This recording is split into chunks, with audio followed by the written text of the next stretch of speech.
Sup Tankers! Space Bandit here with another episode of World of Tanks. How have you been, boys and girls? I've been good. Thank you for not asking. It's all good, it's all good. Today we are in a Murat, Tier 10 French medium tank. And I'm gonna be featuring 3 games for you guys. That's right, 3 games for you guys today. Crazy, huh? Yeah, I decided to show off 3 games in this tank because I think this tank is absolutely fantastic. If you still didn't decide to get the season pass, I strongly recommend you do, because once the season expires, this tank will end up in the store for like 25,000 gold or something like that. You know it's going to be something ridiculous. But tank is fantastic if you know how to play it. And I'll give you my quick takes on this. So first and foremost, mobility. Mobility on this thing is absolutely fantastic. It gets up to, you can see here, 56, 57, 58 kilometers per hour, going on soft terrain, snow, a little bit on an incline. So mobility on this thing is fantabulous. You literally play it like a fast medium tank, if not a fast light tank. Now, it is not a light tank. Definitely not light tank, because your camo is not where it needs to be. Light tanks camos are usually so much better than this thing, so that's one thing you have to keep in mind. This tank is fantastic getting into early positions like this one here that I'm at now and unloading that burst potential, but it does not have any camo. So once you get yourself in a position like this, exposed, pretty much everything's gonna penetrate you because this tank has no armor. That's a problem. It's got no armor. The only armor it has is the gun mantlet, which can absorb some of the shells. But other than that, if you're shooting the turret cheeks or anywhere in the hull, this thing is going to get penetrated. So for less experienced players, don't play it aggressive. I can tell you that much. If you play it aggressive, you lose all of your HP and you'll die in no time. For experienced players, that's a different story, because experienced players know early positions they can get themselves into and not sacrifice your tank. So I already mentioned the camo.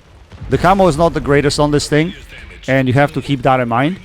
But the view range is quite fantastic. I think my view range here is over 500 meters. Definitely 520 or 530, something like that. And I'll leave my commander build in the comments section below so that you guys can see what I have currently set up on this tank. So even though you don't have camo, you have the view range. So you can literally be able to outspot some of the tanks and shoot through their camo in certain situations, but do not count on it. Use this view range as an advantage, but don't sacrifice your tank. So if you ever pushing up, for instance, you're trying to win a flank or whatever, that view range is gonna be very important for you. But at all times, think about where to position your tank so you have cover. And that shouldn't be just in a Murat, it should be pretty much in any tank. But obviously, if you have slower tank, you might not be able to get from cover to cover fast. In a Murat you can, and that's the advantage of this tank. Absolutely fantastic when it comes to that. Now, last but not least, that burst potential is fantastic. You're talking about average of about 400 alpha per shell, a total of about 1200 damage, give or take, that you can burst out in a span of 7.5 seconds. That's ridiculous. Interclip on this gun is 2.5 seconds. So yeah, you pop your head out, you unload your clip, you get back into cover, you reload, and your reload, like my reload currently sits at about 22 seconds, which is absolutely spectacular. Now take a look what happens here. That's what I'm gonna do with this tank here. I'm gonna trade. I'm gonna take a hit from object 705 so that I can unload my clip straight into him. And this is what helps you push the flank in situations that you are forced to do if you're not able to play the long range game. Because to be honest, early in the game with this tank, you should probably play more of a long distance kind of game, unless, like I mentioned to you earlier, you get into position quickly, unload your clip, then drop back to wherever you need to go. Don't get the opposition team to pay attention to you, because you will die. You will definitely be wrecked. But if you can beat the support tank on a flank to help heavies push through, it definitely serves a purpose in those situations. As long as there's no high alpha TDs that can kind of double tap you, like, you have to keep that in mind as well. So I think the tank is absolutely fantastic. It's been a while since Wargaming has put out a tank like that at tier 10. Again, it takes a little bit of skill to play this, so for newer players out there, don't think you're invincible on this thing. Don't go and throw your tank away and just unload clip of 1200 because that's not gonna win you the game. This tank is absolutely fantastic support tank, supporting your friendlies, being this sneaky bugger, just showing up from time to time, unloading your clip of 3, and then moving back into position. Now, one thing I did not mention still about this tank is gun accuracy. It's absolutely phenomenal. Phenomenal gun accuracy. Like AMX 50B, the gun accuracy is fantastic, and this allows you to play this long-range sniping game early in any situation. Now, here I got almost taken out. That was a bit funny. I turned around. I knew there was E4 over there, but I didn't know there was this rock in front of me, and I did run into it. Almost got taken out by E4, so that was kind of a lucky getaway for me right here. As you noticed, the game is pretty close right now, so we're gonna try to reload over here. We still have a light tank on this side, so we're gonna try to hang around here, and hopefully our light tank can kind of support us here because we can't lose any more HP. We're only at 399 right now. We gave away too much HP at the moment, so we have to be really careful. We see this HMH coming. We know he has a big gun, so I don't really want him to spot me at the moment. I'm waiting for my light tank to engage. Once he engages, like he did right there, we should be able to flank around here and take this guy out of the game. I'm still worried about the E4, so you're going to see me kind of checking my right side, but E4 has dipped down, so he's not here anymore. And now we can move up and take care of the rest of the reds. Now, I've done really well in this tank, guys. I think my win 8 is about 3,000, maybe over 3,000 win 8 in this tank, so it definitely suits my playstyle. I enjoy playing it thoroughly because I do not make risky plays in this tank. I play it safe. I know I cannot get hit at all, and this kind of psychologically gets me in the state of mind that I cannot lose any HP in this tank. Sort of like playing a light tank. That's what I'm kind of envisioning when I play this tank. I want to make sure I get my damage, my spots. Want to use the gun, that's very accurate, but I don't want to get spotted and obliterated. Yet, I still want to utilize that 3 shell potential, right? So, as you notice here, I'm not pushing in. I'm kind of setting myself up here so I can get a little bit more damage. I knew that Terran was somewhere in a distance, and he gets spotted right there. So we ended up putting a couple of shells into him, bringing our total to almost 6k damage in this game. And I think I won't be able to get to the last kill. Yeah, because Terran went to the other side, so I wasn't able to get to him. But still, nice result in this tank. And yeah, during my run, I was averaging about 5k damage easy, guys. Like this tank, if played correctly, you can easily get 5k, 6k combined. And as you will notice later, even games like 6 or 7k games won't get you ace tanker at the moment because players play it really, really well. Anyway, we had a decent game here. Nothing fantastic, but still managed to put up about 6k damage. 2 more games to come. So let's jump to the next game and see how we did over there.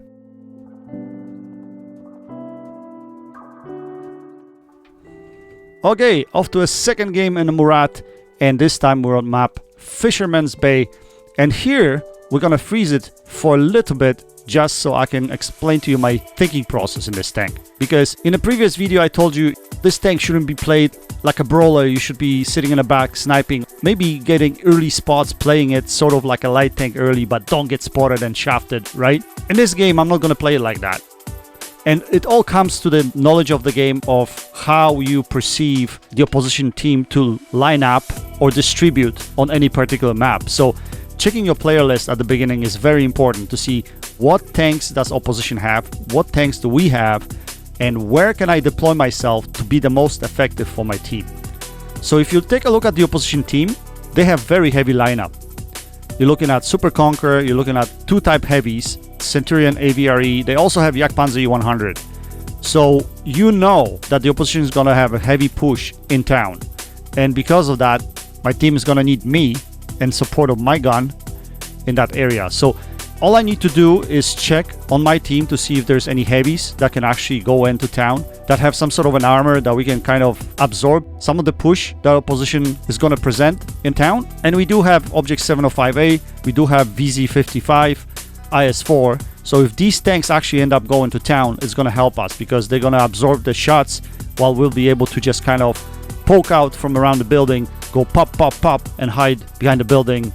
And this can create advantage just by us being able to deal damage in those situations. So Once we have that established, let's roll it from here. So first thing we're gonna do is we're gonna see how many tanks are actually turning towards town and see how many are gonna go there. I'm gonna turn and go towards town anyway, because that's what I want to do. But if I don't see a lot of tanks coming with me, I'll have enough speed to turn around and run away if needed. So that's exactly what we're going to do. Okay? So we're on our way to town. Let's see who have we here with us. We can see 4 tanks coming up in this direction already, which is good. Looks like IS-4 and 705A are coming in this direction. And I think that's all we need, to be honest. Let's see who else turns around. But if we can get these 2 guys coming, we also have the medium tank here. He's coming with us as well. Looks like a couple more heavy tanks have turned around going into town, so we should have plenty of support here. Or plenty of tanks that can actually take shots for us, because obviously we don't want to take shots. We want them to take shots for me in this situation. Now, playing town in Fish Bay actually could be very opportunistic. If you're like a medium tank with good camo, for instance, you can come here in this position. There are many bushes in this area here that will protect you and give you this extra camo. Or even if you're like in a soft TD, like a waffle or something like that, this position here is fantastic. And I'll show you what I mean a little bit later. First, we're going to stay here. We're going to post. You're going to see what our friendlies are going to spot. And once they spot, we're going to move up and try to put some shots like this Super Conqueror. So I know he has a weak spot over there. Unfortunately, this shot does not pan out. We don't manage to penetrate him. We're going to wait a little bit longer to see who else is going to show up. We're waiting for those Type 5s to show up. At the same time, if you already noticed, I have heat loaded. I have to. When you're facing Type 5 heavies and you really want to win the flank, you should be loading your heat. I'm sorry, but that's the game today.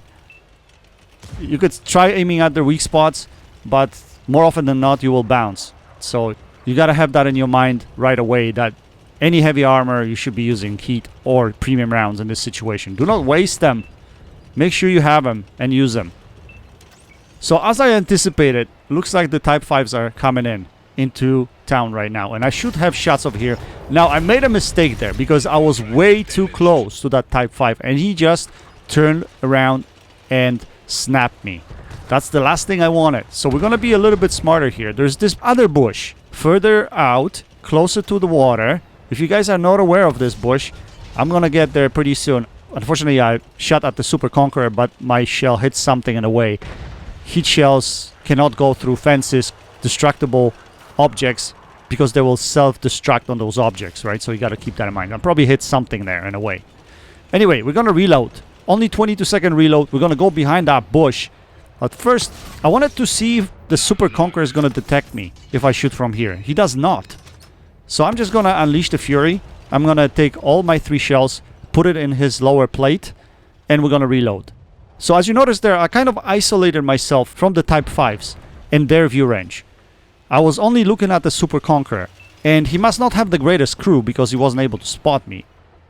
Let's see if this Type 5 is going to spot me from here. I'm doing the exact same thing. He doesn't.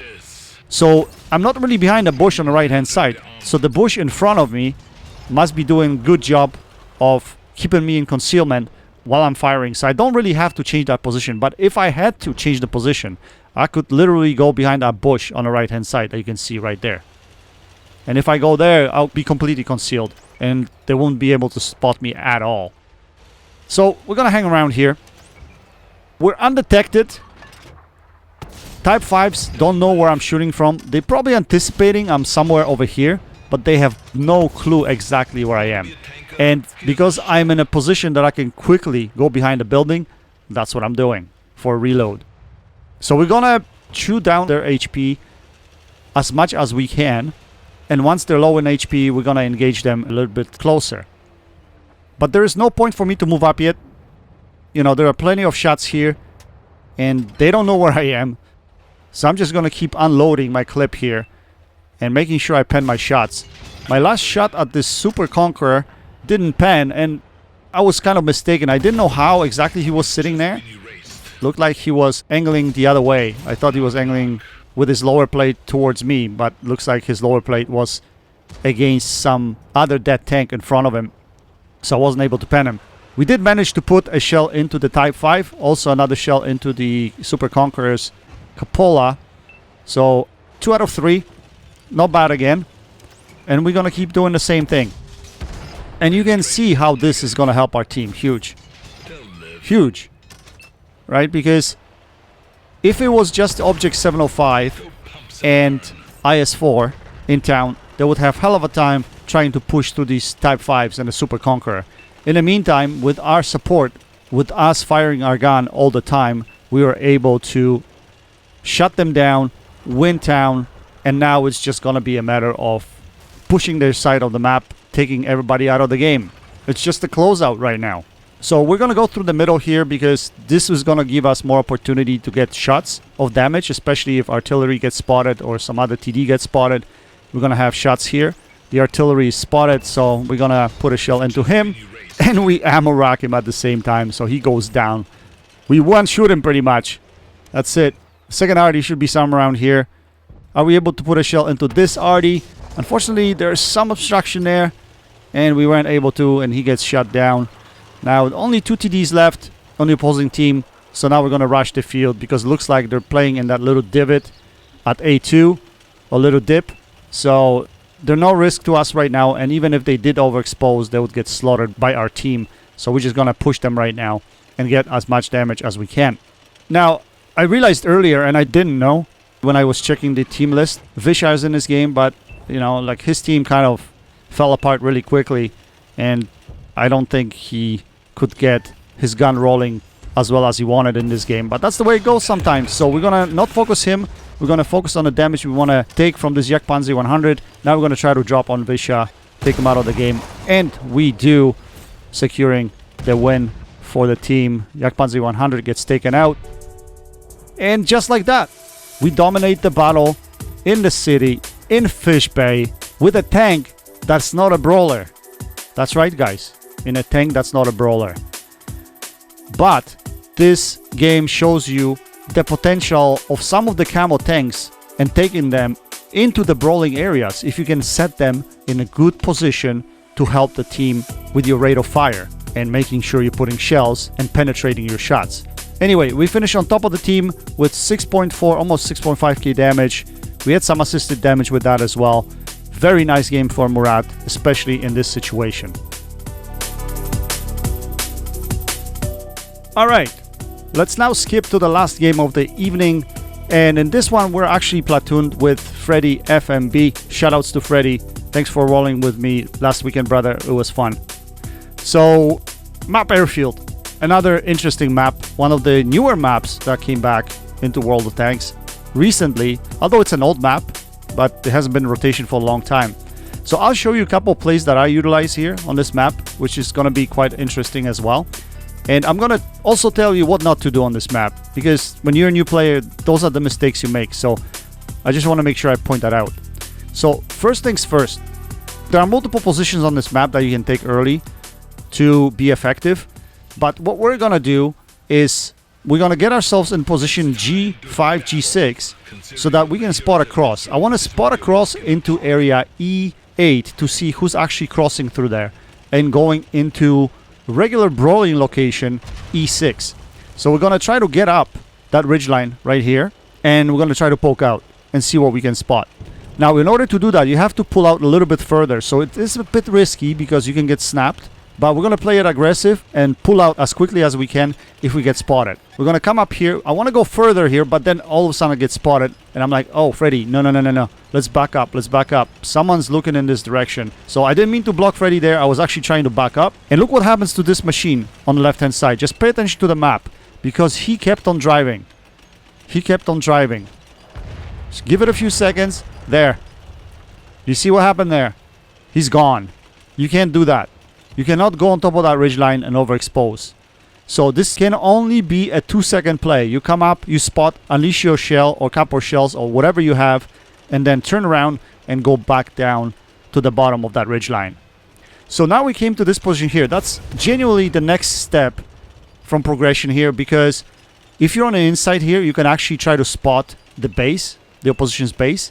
And if there's no one there, no one spotting you from this position, you can actually overexpose and shoot tanks in the brawling area at E6. But I was spotted there again, so we're gonna go back to the same location we were in earlier. And as you notice here, this Progetto is way overextending. That's way overextending. You guys don't want to be here at all, because I have shots at him and the opposition can't really shoot into me because there's like a distractible wall in front of me. There's another rock in front of me, so I was well protected there. So it would be hard for the opposition to find a shot into me. It's possible, but it would be hard. Now, I'm going to reload here, but I'm seeing that this FV215B is right in the open. So we're going to try to punish him as much as we can. Unfortunately, we don't manage to track him. I was hoping to track him there, but we did not. We have one more shell, so we're going to try to just look at his turret. Don't overexpose too much. Shoot that shell, penetrate it. At the same time, lift our gun just in case he finds a shell through into our turret. My gun would be able to block his shell. That was the thinking there.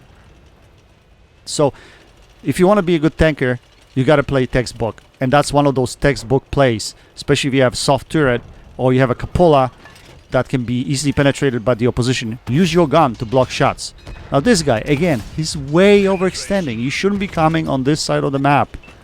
Just because you're on top of the ridgeline, it does not mean that you're safe. Even if there is a rock in front of you, protecting you from the base, there could be tanks like myself poking from the side of the ridgeline, putting shells into you. So keep that in mind. Don't make that mistake. Now, my next step here is I'm thinking about that chieftain. I want to poke out, punish him dearly, and then drop behind the ridgeline again. But I just want to 1v1 him. I do not want the TD sitting in the back somewhere shooting at me. So I just creeped up the ridgeline over here. I just wanted to see if I'm going to be able to spot anything, get any easy shots or damage. That was the thinking, because you got to explore all of your opportunities. So that was the first move. But now I had no opportunities to shoot, so we're going to engage this chieftain right here. So we're going to try to shoot through his drive wheel. Unfortunately, we didn't aim that shot properly. But the next two shells we're able to put in his lower plate. Then he gets taken out by our light tank. And just like that, he's gone. Okay, next step. We're on a reload. And we're thinking, what do we do next? What do we do next? And now we're going to go back to this central position again. Because I'm anticipating our team to push the J line right now. So as you can see, our light tank is actually pushing up. So we're going to get ourselves here to see if we have any shots. If there's still anybody at the opposition's base, we should be able to put some shells into them. But there's no one. No one is spotted. So that gives me a clue. Since there's no one spotted there, our light tank is actually making his way all the way up to H9 now. And he spotted TD all the way at the end of the map. We know that middle of the map is pretty much open. There's no opposition here. As you can see, everyone's there on the left-hand side. So we're not going to worry about them. What we're going to try to do, we're going to try to remain undetected. Wait until this German heavy tank, VK4502, clears this ridgeline. And he did. So once he clears this ridgeline, it will allow us to come up here and unleash our clip into someone. Him or somebody else. So that's what we're going to do. Even if we take hit over here or two, I don't think we're going to die. So I'm trading my HP right here for damage right now. So I got slapped pretty hard. I don't know what hit me. I think it must have been AVRE that's sitting on top of the ridgeline over there. Yeah, it was him that probably slapped me and somebody else. But I'm still alive. And for me, in this situation, is closing time. Why? Because we control 3/4 of the map. Well, maybe 2/3 of the map. But still, we're in a position that we can close out here. And I want to make sure I'm aggressive. I don't want to lose HP. But I want to be able to put damaging shots into the guys that are not paying attention to me. So you're trying to be sneaky. Now I see this object 268. I didn't know whether he was looking in my direction. It seemed like he was looking in my direction. So I decided not to poke. And we're going to drop behind the ridgeline here again. And try to figure out a better approach. So we're going to try behind the rock right here. And since object 268 was taken out, we will be able to put our entire clip into this VK4502B. And take him out of the game, raising our damage total to almost 6k damage right here. And there's only 3 more tanks remaining on the opposing team. I'm just trying to think, who am I going after next? So I had a feeling that this medium tank was going to get taken out by our friendlies in a second, so I ignored him completely. I didn't expect him to be actually turned towards me. So he puts a damaging shell into me. I was a bit angry at the moment here because I lose that HP, and if I wanted to engage Terran, I can't really look him face to face because he's gonna kill me. So I have to catch him off guard. Luckily, he already fired and he's not looking at me, so we should be able to unload our clip over here. He started looking at us, but we catch him right there. Put our last damaging shot into him, taking him out of the game, bringing our direct damage total to about 7k with Centurion AVRE still remaining. But I'm on a reload, so I was thinking about ramming him over here. That was the idea. I wanted to gain speed and jam my tank into him, but unfortunately he gets taken out by a Sturm Tiger and we weren't able to raise our damage total, but still a quite fantastic game in this tank. So we finished on top of the team, 2 kills, 7,000 damage, 1541 base XP. Quite a nice game in this tank again. As you can see, this tank works for me. It works for me. I love it. It's absolutely fantastic. And I've enjoyed playing it thoroughly. For 6,000 gold, it's definitely a tank to have, especially for an experienced player. So as you notice here, we finished with class 1. No ace tankers. People must be clubbing, having really good games in this tank. So I'm not surprised at all. It's a really good machine. Anyway guys, I hope you enjoyed this video. That's it for now. Until next time, happy tanking, Space Bandit. Check it out.